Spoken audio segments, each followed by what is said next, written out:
Your Excellency, the President of the Republic of Kenya, Dr.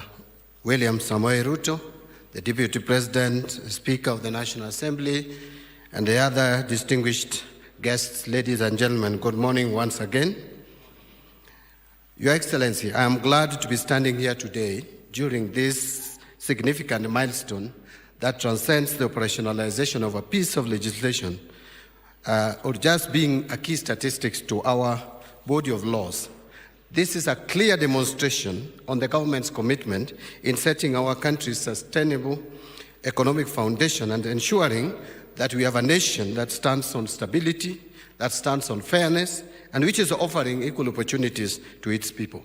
Your Excellency, our economic policies are not just about managing the present, but it also must focus on building the future, and our delivery guardrails built around fiscal discipline, sound planning, and broad participation. My appreciation, you'll allow me, Your Excellency, goes to the leadership of the National Assembly, and more particularly the Finance and Planning Committee, who efficiently managed this process and delivered the final bill in a record time. At this point, Your Excellency, without any fear of equivocation, in my judgment, the 13th Parliament will go down in history as one of the most consequential from an economic reform perspective.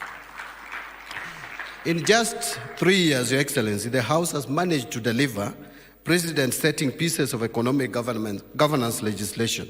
Just to mention but a few, the Privatization Act of 2025, the Government-Owned Enterprises Act of 2025, the National Infrastructure Act of Fund Act of 2026, and now the Sovereign Wealth Fund Act of 2026. The House has been critical in ensuring that NIF is fully operationalized by approving the sessional papers on government divestiture from Safaricom and KBC to provide the foundational capital as approved by the people of Kenya as presented in the Kenya Kwanza Manifesto.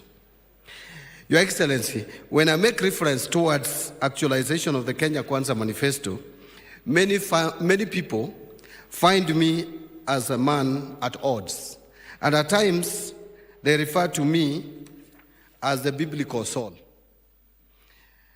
But far from it, beyond being a fast learner, Your Excellency, and which I have realized that fast learning and even reading is not very common. Actually, I realize that it's just with a minority, based on some of the instances that I saw in our August House during the recent debate on the finance bill. But that is on a light touch, with a light touch. Both the Kenya Kwanza Manifesto and Azimio Coalition Manifesto, Your Excellency, had lots of resemblance. And I am proud that the late Right Honorable Raila Odinga, may his soul rest in eternal peace, saw it fit that coming together as a country was critical in the furtherance of much-needed economic reforms which have been overly delayed. And I had benefit, Your Excellency, of sharing with both of you on how you too wanted the economy of this country to be steered, including the setting up of the National Infrastructure Fund and even this Sovereign Wealth Fund. You too discussed into detail before we lost the late Honorable Raila Amolo Odinga. And I'm happy that the successor in the party, Dr. Oburu Oginga, has equally been a student of that kind of thinking and is helping you steer the two political formations in the same direction. So, Your Excellency, some of the proposals that are in the Sovereign Wealth Fund Bill 2025 are informed by lessons that we have learned and best practices from other countries that have experienced significant economic progress by putting in place economic measures that deliver economic stability or stabilization and optimization of intergenerational transfers.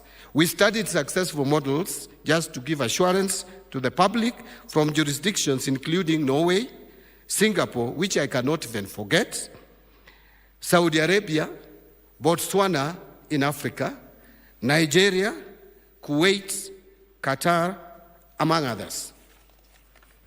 So, Your Excellency, the fund will address 3 critical imperatives. I don't want to repeat those 3 imperatives. I think we have spoken about them here during the panel discussion.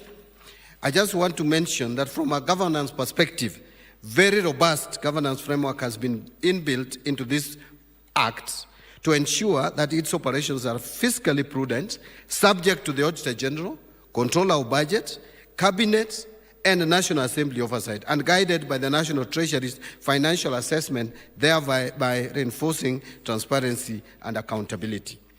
To conclude, Your Excellency, I submit that this act is more about economic stabilization. It is more about strategic development and intergenerational equity. Again, I know we have many naysayers who have kept lecturing us on the need to have a sovereign wealth fund only when we have budget surpluses. Let me tell them, the best time to start was yesterday. The second best time to start is right now. Making today the critical window to take action. We must not have or drop excuses. We must build momentum instead of waiting for a perfect moment that may never come. For a practical example, look at the progress we are making on our savings. With the bold reforms ushered in by this government, the pension savings have almost doubled over the last 3 years. It is a clear demonstration of what bold, brave, and proactive leadership can deliver to its people. Thank you very much, Your Excellency.